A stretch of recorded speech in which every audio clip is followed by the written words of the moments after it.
It's exciting times for us. These sorts of patient groups are becoming respected and people are listening to their opinions. And we've got lots of things going on. In a few weeks' time, a great friend of ours, Ken Pullum's organising a 3-day symposium dealing with scleral lenses.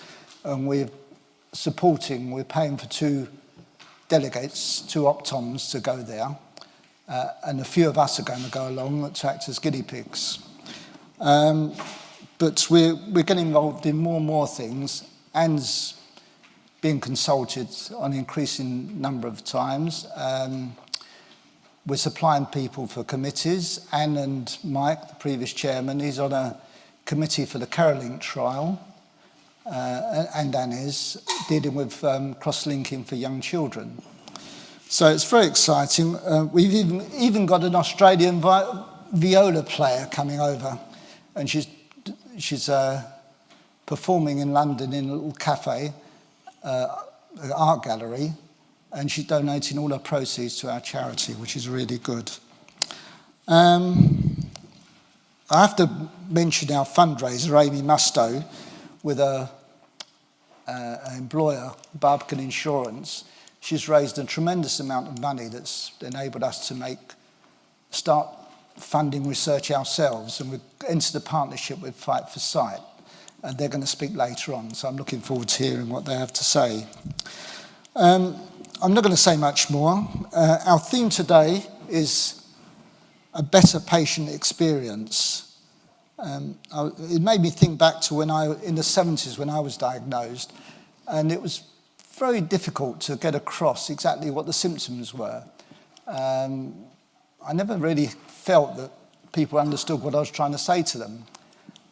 So I think this idea of the patient contact is very important. And I think that's it. That's all I was going to say. As my wife, she's a nurse, and she said whenever she attended consultations with doctors and patients, as soon as the doctor left the room, the patient would turn around and say, "What did he say?" And I think that illustrates the difficulty in communicating. The patient's concentrating, trying to describe their symptoms, and the doctor's concentrating, and you don't really listen to each other. And then the consultation's over, and then you don't know where you are. So that's why these groups, this opportunity to discuss is really important. Before we start, I think John Thatcher wants to have a word. So do you want to come up, John?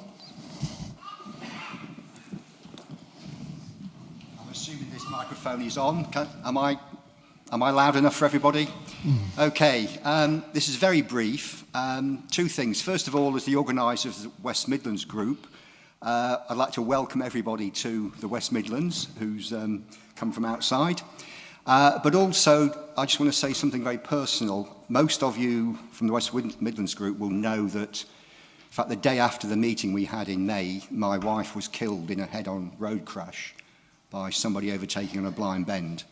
And although that's pretty desperate, I have recently heard, though, and bearing in mind that I've got a corneal graft that's nearly 40 years old, my wife's eyes were taken for donation, and NHS Blood and Transplant have let me know very recently that both her corneas have been successfully transplanted, one into each of 2 other ladies who've got amazingly recovered eyesight. And I thought you'd like to hear that as a little bit of good news. Thank you.